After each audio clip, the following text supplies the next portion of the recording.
Did you know या जाहिरातीनंतर महापालिका निवडणुकीसाठी शिवसेनेनं आपल्या भात्यातलं ब्रह्मास्त्र बाहेर काढलंय। महापालिका निवडणुकीच्या पार्श्वभूमीवर शिवसेनेनं जाहिरातीचा दुसरा टप्पा मुंबईकरांपुढे आणलाय। या जाहिरातींच्या पोस्टर्सवर शिवसेना प्रमुख बाळासाहेब ठाकरे यांची प्रतिमा आहे। 23 जानेवारी हा बाळासाहेबांचा जन्मदिवस असल्यानं यंदा महापालिका निवडणुकीच्या वातावरणात हा दिवस साजरा होतोय। त्यानिमित्त शिवसेनेनं शक्ती प्रदर्शनाची तयारी सुरू केली आहे।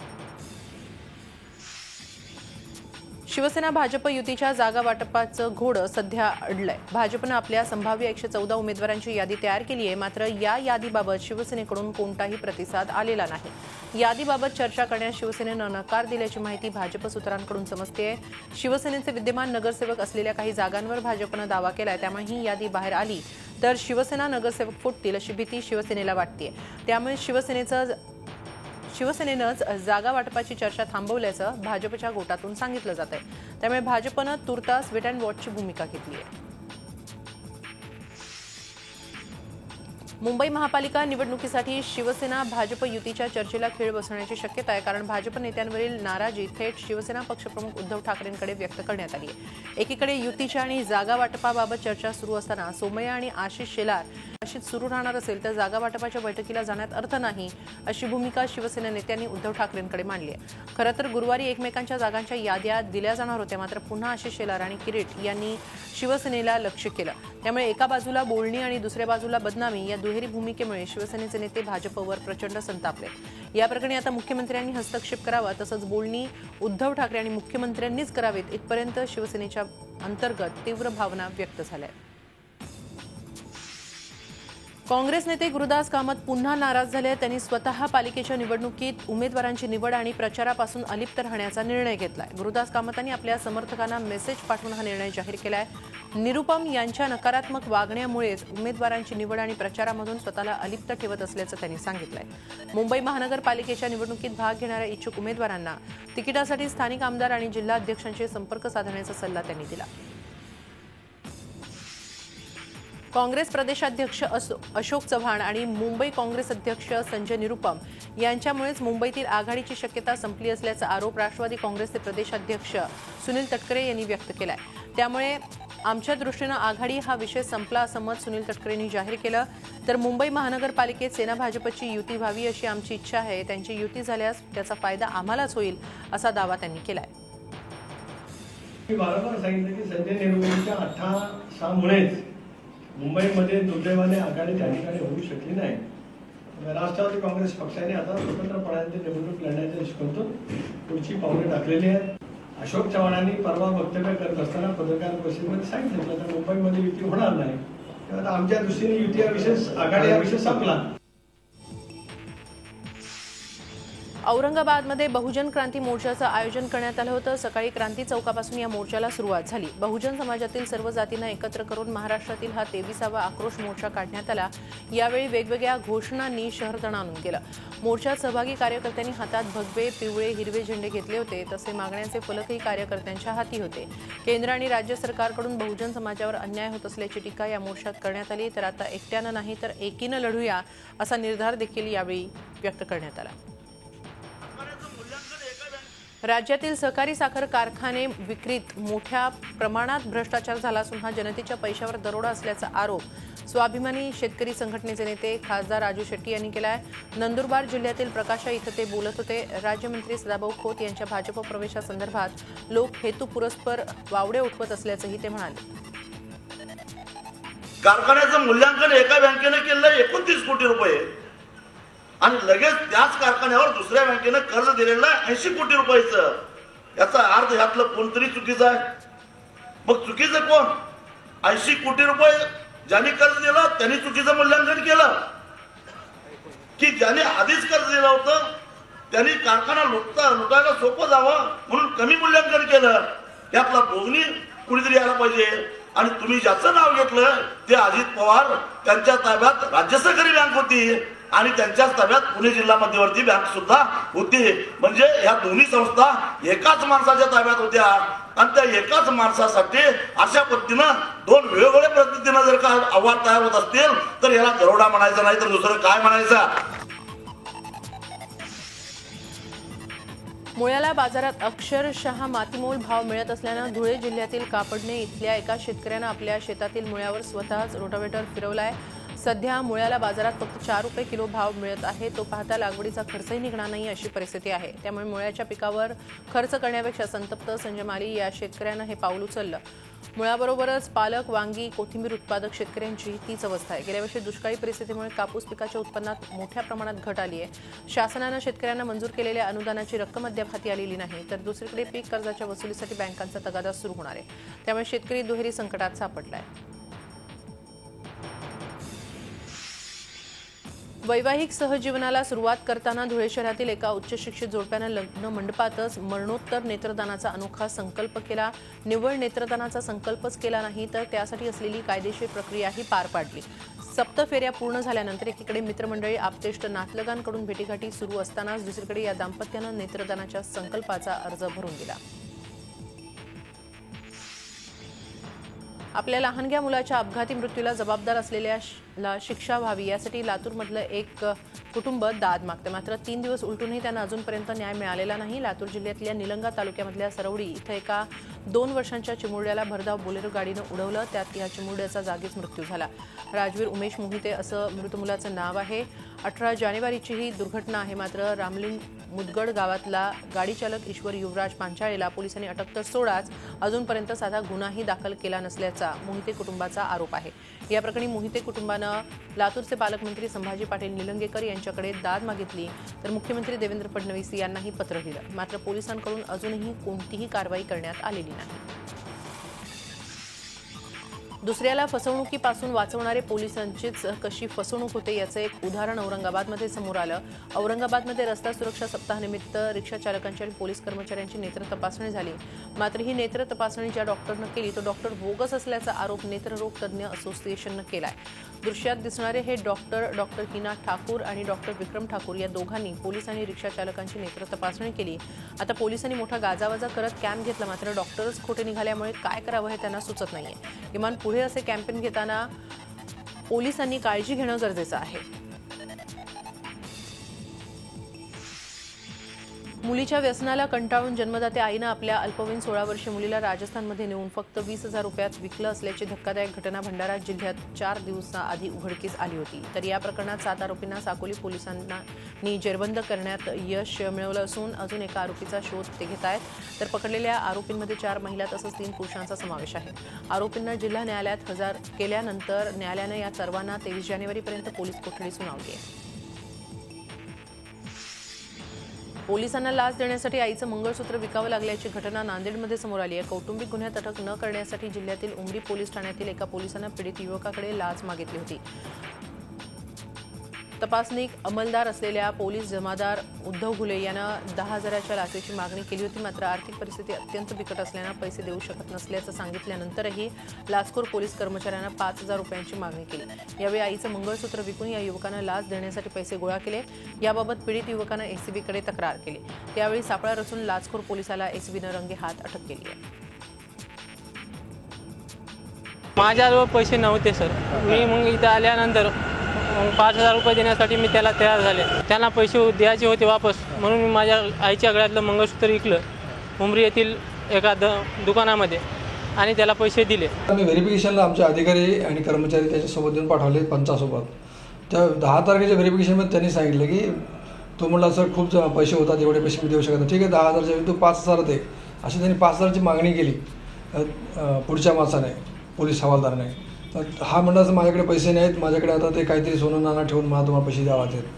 तो म्हणलं ठीक आहे तुझं तू काय कर, पण मला 5,000 रुपये दे।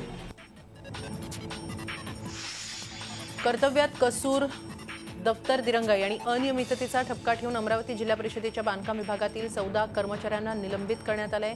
एकाच वेळी 14 कर्मचारी निलंबित करण्याची अमरावती जिल्हा परिषदेच्या इतिहासातली ही पहिलीच घटना आहे। या घटनेमुळे जिल्हा परिषद कर्मचाऱ्यांमध्ये खळबळ उडाली आहे। वेळोवेळी सूचना देऊनही कारभार सुधारत नसल्यानं मुख्याधिकारी किरण कुलकर्णी यांनी संपूर्ण बांधकाम विभागाची झाडाझडती घेऊन अनियमितता आढळलेल्या 14 कर्मचाऱ्यांना निलंबित केलंय।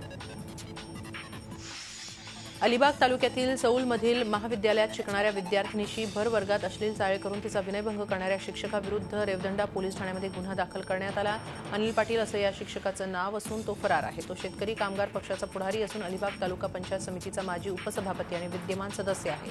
ही पीडित विद्यार्थिनी परीक्षेचा पेपर लिहित असताना शिक्षक अनिल पाटीलनं तिच्या बाकाजवळ जाऊन तिच्याशी अश्लील चाळे करण्यास सुरुवात केली. त्यावेळी पीडित विद्यार्थिनीनं दुसऱ्या शिक्षकाकडे तक्रार केली तेव्हा त्याला तिथून बदलण्यात आलं. हा प्रकार मुलीनं आपल्या पालकांना सांगितल्यानंतर पालकांसोबत पोलिसात गुन्हा दाखल केला. शिक्षकाकडून झालेल्या या कृत्याबद्दल परिसरात संताप व्यक्त होतोय. शासनानं विद्यार्थ्यांचा शिष्यवृत्तीपासून तर शासकीय योजनेचा लाभ घेणाऱ्यांना आधार कार्ड अनिवार्य केलं आहे. मात्र भंडारा जिल्ह्यात राहणाऱ्या विशाल चौधरी या विद्यार्थ्यांचा पालकांना गेल्या काही दिवसांपासून त्याचं आधार कार्ड काढण्यासाठी चांगलीच पायपीट करावी लागते. कारण का तर या विद्यार्थ्यांच्या हाताचे ठसे दुसऱ्या व्यक्तीसोबत मिळत जुळत असल्यामुळे आता मुलाचं आधार कार्ड कधी बनणार असा प्रश्न या चौधरी कुटुंबाला सतावतोय. बुलढाणा जिल्ह्यातल्या हिवरा इथल्या स्वामी विवेकानंद आश्रमात मोठ्या स्वरूपात स्वामी विवेकानंद यांचा जयंती महोत्सव साजरा केला गेला. या महोत्सवाची सांगता भव्य अशा महाप्रसादानं करण्यात आली. दरवर्षीप्रमाणे यंदा सुद्धा हा महाप्रसाद एकाच वेळी एकाच ठिकाणी तब्बल 2 लाख भाविकांनी अतिशय शिस्तबद्ध पद्धतीनं घेतला. 51 वर्षांपासून ही परंपरा अविरत सुरू आहे. यावर्षी महाप्रसादासाठी तब्बल 250 क्विंटल पुऱ्या, 251 क्विंटल वांग्याची भाजी तयार करण्यात आली होती. यासाठी आश्रमातील शिक्षक, विद्यार्थी आणि गाव तसंच परिसरातील 3000 स्वयंसेवक 3 दिवस श्रमदान करत होते. विशेष म्हणजे जवळपास 2 लाख भाविकांना या महाप्रसादाचं वितरण 100 ट्रॅक्टरमधून 1000 स्वयंसेवकांच्या मदतीनं एकाच वेळी करण्यात आलं. त्यासाठी 40 एकर शेतात एकाच ठिकाणी भाविकांच्या बसण्याची व्यवस्था करण्यात आली होती. 2 लाख भाविकांनी प्रसाद घेतल्यानंतर अवघ्या 10 मिनिटातच 40 एकर शेत स्वच्छ करण्यात आलं. त्यामुळे महाप्रसादानंतर एकही पात्र किंवा कचरा या ठिकाणी दिसून आला नाही. डिजिटल व्यवहारात महाराष्ट्र प्रथम आलाय. डिजिटल व्यवहाराला प्रोत्साहन देण्यासाठी केंद्र सरकारनं लकी ग्राहक योजना सुरू केली आहे. या लकी ग्राहक योजनेतल्या पहिल्या 5 लकी ग्राहकात महाराष्ट्रातल्या 2 विजेत्यांचा समावेश आहे. मुंबईतल्या घाटकोपरचे अमित अनिल जाधव आणि नाशिकचे मंगेश अनंतराव जाधव अशी या लकी ग्राहकांची नावं आहेत. महाराष्ट्रासह आंध्र प्रदेश, तामिळनाडू, उत्तर प्रदेश आणि कर्नाटक ही राज्य ही डिजिटल व्यवहारात पुढे आहेत. त्यामुळे सर्वाधिक लकी ग्राहक याच राज्यांतील आहेत. त्यातही सर्वाधिक डिजिटल व्यवहार करणाऱ्या ग्राहकांचं राज्य म्हणून महाराष्ट्र हे पहिल्या क्रमांकाचं राज्य ठरलंय.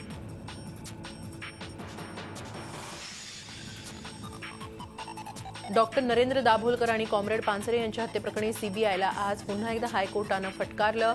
या प्रकरणात तपासातील हायकोर्टाला विचारल्याशिवाय कुठलीही माहिती सार्वजनिक करू नका असे निर्देश हायकोर्टानं दिले. या प्रकरणी आज सीबीआयनं नवा चौकशी अहवाल सादर केला. त्यानंतर हायकोर्टानं हे ताशेरे ओढले.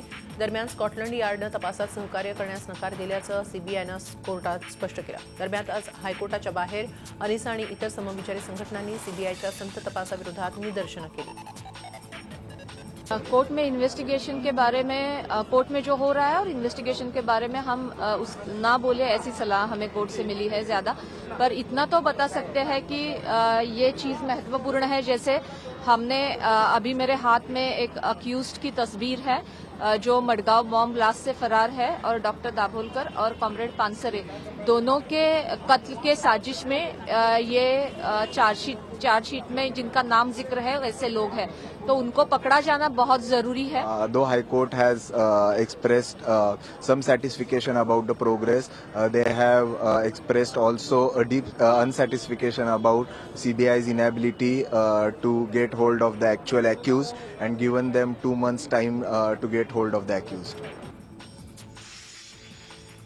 बहुचर्चित खैरलांजी हत्याकांडातील एकमेव साक्षीदार असलेले भैयालाल बोतमांगे यांचं हृदयविकाराच्या तीव्र झटक्यानं निधन झालंय. झटका आल्यानंतर त्यांना नागपूरच्या खासगी रुग्णालयात दाखल करण्यात आलं होतं. मात्र त्यांचा उपचारादरम्यान मृत्यू झाला. 2006 मध्ये भंडारा जिल्ह्यातल्या खैरलांजीत भैयालाल बोतमांगे यांच्या पत्नीसह मुलगी आणि 2 मुलांची हत्या करण्यात आली होती. या हत्याकांडाचे देशभरात तीव्र पडसाद उमटले होते. 1500च्या नोटांसारखे काँग्रेस राष्ट्रवादीला घरी पाठवा अशी टीका राज्याच्या ग्रामविकास मंत्री पंकजा मुंडे यांनी पुण्यामध्ये महापालिका निवडणुकीच्या प्रचारादरम्यान केली. त्या आज हडपसरमध्ये बोलत होत्या. शहरातील प्रत्येक आमदारांमध्ये नगरसेवक जास्त निवडून आणण्यासाठी स्पर्धा लागली आहे, मात्र कमी आणण्यासाठी एकमेकांच्या वॉर्डात जाऊ नका असा टोलाही लगावलाय. गल्लीपासून दिल्लीपर्यंत भाजप असेल तर विकास करायला सोपा जातो, त्यामुळे महापालिकेत सत्ता द्या असं आवाहन त्यांनी केलं. तुम्ही सांगितलं की आम्ही सर्वाधिक जास्त नगरसेवक निवडून देऊ, तर महापौर पण हडपसरला द्या. हळूच माधुरीताई तिकडून चुळबुळ करायला लागल्या. त्या म्हणल्या माझ्या पर्वतीमध्ये जास्त येऊ शकतात. पण अशी स्पर्धा सगळ्या आमदारांनी लावली, दुसऱ्यांच्या मतदारसंघात लक्ष घालता, नाही तर त्याचे कमी हवे याच्याकडे जास्त लक्ष घालू नका. अशी जर सकारात्मक स्पर्धा सगळ्या आमदारांनी लावली तर प्रत्येक आमदार हा सगळ्या राष्ट्रवादी काँग्रेसला 500,000च्या नोटासारखं घरी पाठवल्याशिवाय राहणार नाही, याचा मला विश्वास. जल्लीकट्टूच्या समर्थनात चेन्नईत सुरू झालेलं आंदोलन आता तमिळ अस्मितेचं आंदोलन बनत चाललंय. तर इकडे मुंबईतही मिनी तमिळनाडू म्हणून ओळख असलेल्या धारावीतही सर्वोच्च न्यायालयाच्या निर्णयाविरोधात निदर्शनं करण्यात आली. धारावीकरांनी ह्युमन चेन बनवून आपला निषेध व्यक्त केला. जल्लीकट्टूवर लावलेले निर्बंध हटवायलाच हवे अशी त्यांची मागणी आहे. महाराष्ट्र, मुंबई, धारावी पूरा तमिल लोग एक साथ में जमा हुआ कारण है कि जल्लीकट्टू को बैन किया है सुप्रीम कोर्ट ने. हमारा ये चाहते हैं वो बैन निकलनी चाहिए सुप्रीम कोर्ट से और कुछ अर्जेंट इन्हें स्पीड में कानून बनाने चाहिए इसके लिए, जल्लीकट्टू के लिए.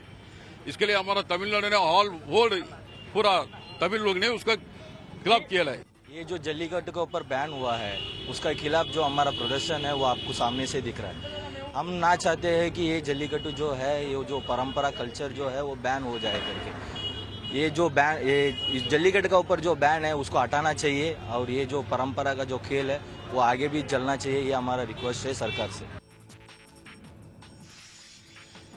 आदित्य ठाकरेंनी राज्यपालांची भेट घेऊन मुंबई विद्यापीठातल्या अनागोंदी विरोधात तक्रार केली. गेले 15 महिने परीक्षा विभागाच्या प्रमुखांचं पद रिक्त आहे. त्याचप्रमाणे उपकुलगुरूपदीही नेमणूक झालेली नाही.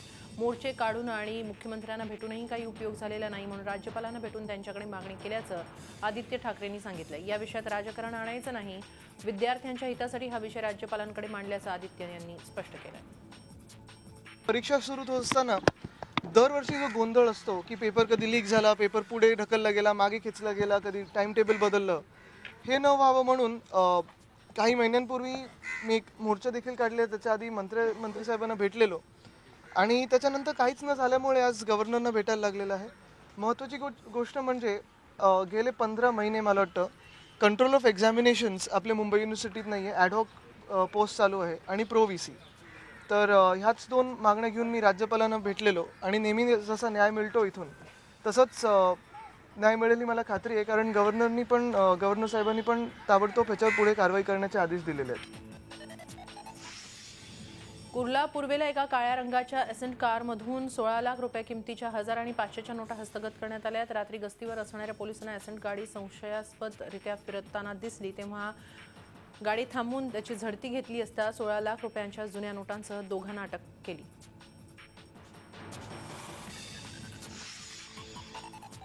सुप्रीम कोर्टात अमेक्स क्युरी यांनी BCCIच्या प्रशासक पदासाठी 9 सदस्यांची नावं सुप्रीम कोर्टाला सोपवली आहेत. मात्र प्रशासक पदासाठी अनेक नावं दिल्यानं कोर्टानं त्यांनाच फटकारलं. या यादीमध्ये काही माजी क्रिकेटपटूंचाही समावेश असल्याचं कोर्टानं म्हटलंय. मात्र ही नावं जाहीर करण्यात आलेली नाहीत. यातील काही नावं यादीतून वगळण्यात येणार असल्याचंही कोर्टानं म्हटलं. अमेक्स क्युरी यांनी सुचवलेल्या नावांमध्ये काहींचं वय 70 वर्षांहून अधिक आहे, त्यामुळे यातून काही नावं वगळण्यात येणार असल्याची शक्यता आहे. BCCIचा कारभार सध्या अध्यक्ष आणि सचिवाविना सुरू आहे. कोर्टानं अनुराग ठाकूर आणि अजय शिर्केंची कालपट्टी केल्यानंतर आता BCCIचा कारभार प्रशासक पदासाठी सुचवलेल्या या नावांमधूनच काही जण चालवतील. झी 24 तास रहा एक पाऊल पुढे.